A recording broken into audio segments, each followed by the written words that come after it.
Hello friends, in today's video I'm gonna be walking through how to change Facebook password from Facebook Messenger. But before getting started this video, make sure to subscribe how to do it. So open your Facebook Messenger and tap on your profile photo to the top left corner of the screen.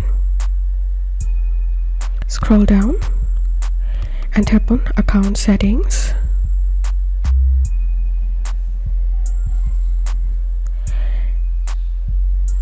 And tap on security and login. Tap on change password and enter here your current Facebook password and type here your new password and retype your new password and tap on save changes and your password will be changed. So that's how we can do it. If this video helped you, give a thumbs up and please consider subscribe to how to do it. Thank you for watching.